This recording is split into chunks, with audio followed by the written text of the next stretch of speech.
मैं एक film writer हूँ। स्क्रिप्ट राइटिंग क्योंकि एक क्रिएटिव काम है, इसलिए अपनी स्टोरीज़ में फ़ील डेवलप करने के लिए मैं डिफरेंट प्लेसेस पर शिफ्ट होता रहता हूँ।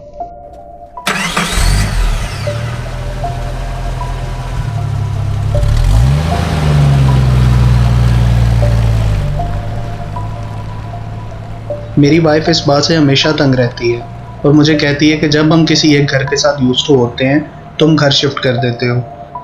लेकिन मैं उसको हर बार ये कहकर मना लेता हूँ कि ये लास्ट टाइम है। इसके बाद हम घर शिफ्ट नहीं करेंगे। इस दफ़ा मुझे एक हॉरर स्टोरी लिखनी थी, इसलिए मैंने शहर से काफ़ी दूर एक घर ढूँढा था। मेरी वाइफ़ को वो पसंद नहीं आया, लेकिन मेरे प्रोजेक्ट के लिए ये परफेक्ट डेस्टिनेशन थी। सबसे इंटरेस्टिंग बात ये थी कि उस घर के सामने एक क्रीपी सा दिखने वाला घर था। वहाँ कोई नहीं रहता था। उसकी हालत देखकर लग रहा था जैसे वो घर बरसों से बंद पड़ा हो।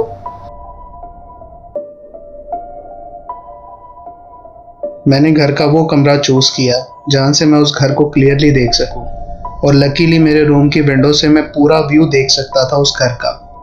वो घर मुझे प्रॉपर फील दे रहा था, क्योंकि मेरी स्टोरी का सब्जेक्ट भी यही था। फर्स्ट नाइट ही स्टोरी के कुछ सीन्स मेरे जहन में डेवलप हो चुके थे और मैं लिखने बैठ गया। काफ़ी देर मैं स्क्रिप्ट लिखता रहा। देन मुझे नींद आने लगी और मैं सोने के लिए जा रहा था कि अचानक मेरी उस घर की तरफ नज़र पड़ी। इस बार मैं उस घर को देखकर दंग रह गया। मैं डिसाइड नहीं कर पा रहा था कि सपना है या हकीकत।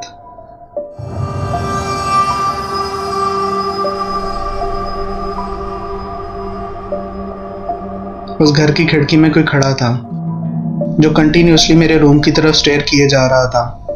देन मैंने सोचा कि शायद मैं अपनी स्टोरी में इतना खो चुका हूँ कि मुझे उसके करैक्टर्स रियल लाइफ में नज़र आ रहे हैं। मैंने इसे अपना वहम समझकर इग्नोर कर दिया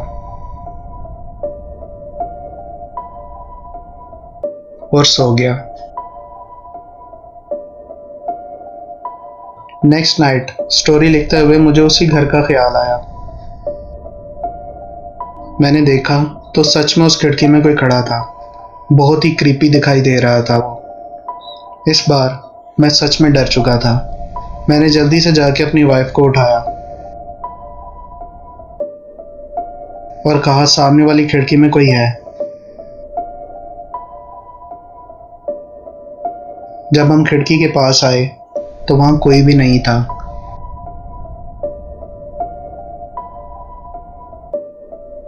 मेरी वाइफ कहने लगी, कोई भी तो नहीं है यहाँ। मेरी नींद खराब कर दी तुमने। ये हॉरर स्टोरीज की स्क्रिप्ट ने तुम्हारा दिमाग खराब करके रख दिया।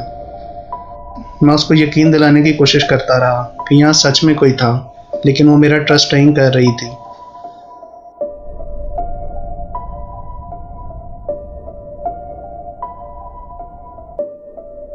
अगली रात मैं सोच रहा था कि ये मेरा वहम नहीं हो सकता। कोई तो है जो उस खिड़की से हम पर नजर रख रहा है। मैंने देखा तो वो इस बार भी वहीं खड़ा था। मैंने सोचा कि बस बहुत हुआ, मुझे हिम्मत करके देखना ही होगा कि उस घर में कौन है।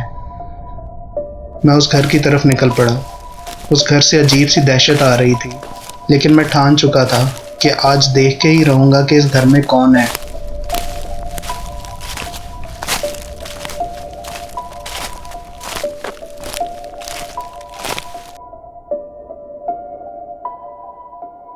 घर की हालत बहुत खस्ता थी और हर तरफ अंधेरा था।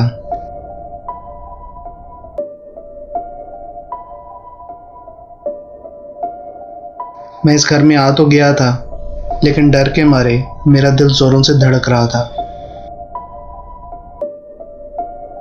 मैं स्लोली सीढ़ियों से ऊपर की तरफ गया, क्योंकि मुझे ये आइडिया था कि जो कोई भी मुझे स्टेयर कर रहा है वो ऊपर वाले रूम में ही होगा। वो कमरा भी बिल्कुल खाली था और वहाँ भी बहुत ज़्यादा अंधेरा था। एकदम साइलेंस था वहाँ। सामने वाली दीवार पे एक खिड़की थी जिससे मुझे मेरा रूम दिखाई दे रहा था। मेरे रूम की लाइट्स ऑफ थीं, लेकिन मैं लाइट्स ऑन करके आया था। देन सडनली मेरे रूम की लाइट्स ऑन हुई।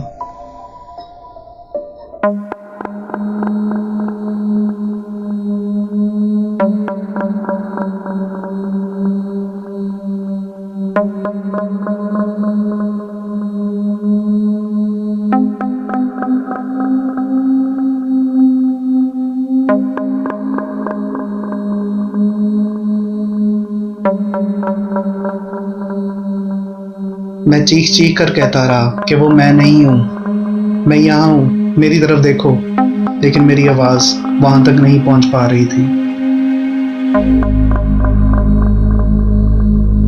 मैं डर के मारे सुन्न पड़ चुका था। मैं जल्दी से नीचे की तरफ गया, लेकिन घर का दरवाज़ा बंद था। हालांकि मुझे अच्छे से याद है कि मैं दरवाज़ा खुला छोड़ के गया था। मैंने बहुत कोशिश की दरवाज़ा खोलने की, लेकिन वो नहीं खुला।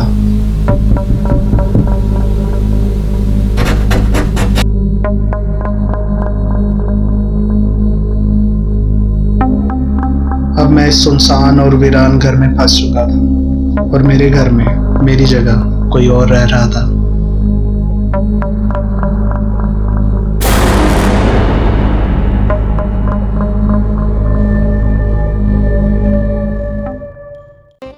गाइस, हमारे चैनल को सब्सक्राइब करें और साथ दिए हुए बेल आइकन पे ज़रूर क्लिक करें ताकि हमारी हर नई वीडियो की नोटिफिकेशन आप तक पहुंचती रहे।